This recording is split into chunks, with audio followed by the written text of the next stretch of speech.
नमस्कार दोस्तों, स्वागत है आपका आपके चैनल अध्ययन पूर्व वित्त शास्त्र में। आज से हम लोग पॉलिटी शुरू कर रहे हैं और ये मान के चलिए कि पॉलिटी आपकी बेसिक से शुरू होगी।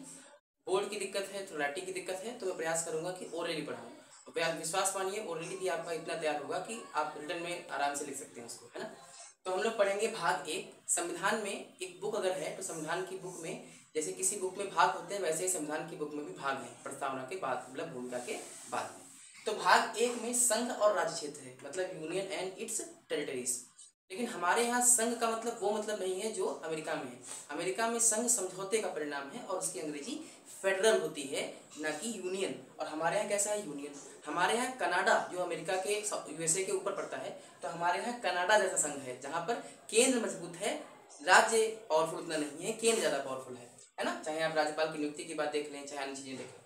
और इसमें आर्टिकल नंबर 1 से लेकर के 4 तक, आर्टिकल नंबर 1 से लेकर के 4 तक की बातें हैं। और 1 से लेकर के 4 तक के आर्टिकल्स को हम लोग धीरे धीरे पढ़ेंगे। तो 1 से लेकर 4 तक के आर्टिकल के आप जब देखेंगे तो आप देखेंगे कि आर्टिकल नंबर 1 अनुच्छेद 1 में कहा गया है कि भारत जो कि कह सकते हैं India, that is Bharat shall be union of the state, यानी भारत जो कि राज्यों का एक संघ होगा, है ना। राज्यों का संघ कहा गया है, राज्य संघ नहीं कहा गया है। मतलब यह है कि भारत राज्यों का संघ होगा, यानी भारत में विभिन्न प्रकार के राज्य पाए जाएंगे और उनका एक संघ होगा, समझौता होगा। इसको आप ऐसे समझ सकते हैं कि छोटे मोटे टुकड़े हैं जो आपस में आकर के एक बड़ा टुकड़ा बनाते हैं, ठीक है। मतलब अंग है और अंग से एक शरीर बनता है, तो उसी तरीके से छोटे छोटे टुकड़े आकर के एक बड़ा टुकड़ा आते हैं।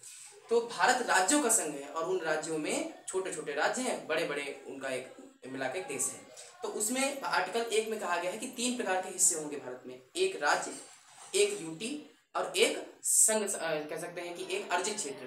तो ये 3 चीजें होंगी और ये 3 चीजें इतनी पर्याप्त चीजें हैं कि आप देखेंगे कि हमारे यहाँ यही 3 चीजें हैं। राज्यों में 28 राज्य हैं, यूटी में वर्तमान में 28 यूटी है और अर्जित क्षेत्र में तो आती रहेंगी जाती रहेंगी। अब देखेंगे अर्जित क्षेत्र का मतलब जो बाद में आया हो। जैसे आज़ाद भारत के बाद में हमारे पास गणतंत्र होने के बावजूद भी पौंडीचेरी नहीं था, यनम नहीं था, माहे नहीं था, कराईकल नहीं था, यनम चंद्रनगर नहीं था, पुडुचेरी नहीं था, दादरा नगर हवेली नहीं था, दमन दीव नहीं था, गोवा नहीं था, सिक्किम नहीं था। तो वो सब हम बाद में लाए हैं, है ना। तो हम बाद में ला सकते हैं अर्जित क्षेत्र के रूप में।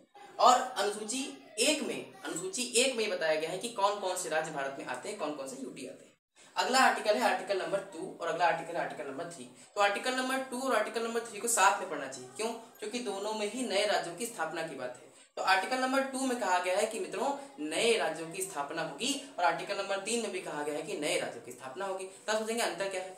आर्टिकल 2 और आर्टिकल 3 में अंतर यह है कि आर्टिकल 2 एक ऐसा हिस्सा है जिसमें कहा गया है कि वो प्रकार के राज्य की स्थापना होगी जो हमारे पास अभी है नहीं। मतलब हम भारत के बाहर हैं और बाहर से अंदर लाएंगे भारत में और तब हम राज्यों की स्थापना निर्माण करेंगे। इसका मतलब ये हुआ आर्टिकल 2 में राज्यों का प्रवेश होगा तब राज्यों की स्थापना होगी। जैसे सिक्किम पहले हम सह राज्य के रूप में लाए आर्टिकल 2A के तहत 35वां संशोधन, और हम फिर बाद में उसको 36वें संशोधन से राज्य बना दिए 1975। ऐसे ही आप देखेंगे पहले हम गोवा को लाए, फिर हमने उसको राज्य बनाया, पहले तो यूटी बनाया फिर राज्य बनाया, फिर ऐसे ही बहुत सारे राज्य हैं जो हम लाए और बाद में हमने उनको राज्य बनाया। इसका मतलब आर्टिकल 2 में और 3 में दोनों में राज्यों की स्थापना की बात है मित्रों, लेकिन 2 में उनकी बात है कि हम राज्य लाएंगे बाहर से, उसको प्रवेश दिलाएंगे, प्रवेश दिला के तब स्थापना करेंगे। आर्टिकल 3 में भी नए राज्यों की स्थापना है, मगर आर्टिकल 3 में वो राज्य हैं जो हमारे पास पहले से हैं। पहले से है का मतलब ये है मित्रों कि वो मान लेते हैं कि हमारे पास एक राज्य है तो उस राज्य के ही टुकड़े करके नया राज्य बना सकते हैं या 2 राज्यों को मिला करके एक राज्य बना सकते हैं। इसका मतलब ये है, अगर मैं एक लाइन में बोलूं तो तोड़कर मरोड़कर जोड़कर, मतलब राज्यों को तोड़कर नया राज्य बनाना। जैसे उत्तर प्रदेश से उत्तराखंड, मध्य प्रदेश से छत्तीसगढ़, बिहार से झारखंड, है ना, या जम्मू कश्मीर से जम्मू कश्मीर और लद्दाख, या पश्चिम से पंजाब, हिमाचल प्रदेश, हरियाणा। मतलब राज्यों को तोड़कर नया राज्य बनाना या राज्यों को मिलाकर नया राज्य बनाना या राज्यों का नाम बदल देना। बाद में 7वें संशोधन के माध्यम से इसमें कुछ संशोधन किया गया और कहा गया कि किसी राज्य से तोड़कर नया राज्य बनाते वक्त जिस राज्य से तोड़ रहे हैं उस राज्य की विधानसभा की परमिशन लेनी जरूरी नहीं है। हाँ, उनसे सलाह लेना जरूरी है, मगर राज्य की विधानसभा अगर परमिशन नहीं देती है तो कोई बात नहीं, क्योंकि राज्यों का निर्माण करना या ना करना संसद पर डिपेंड करता है, राज्य पर नहीं। ये राज्य सूची का नहीं बल्कि केंद्र सूची का विषय।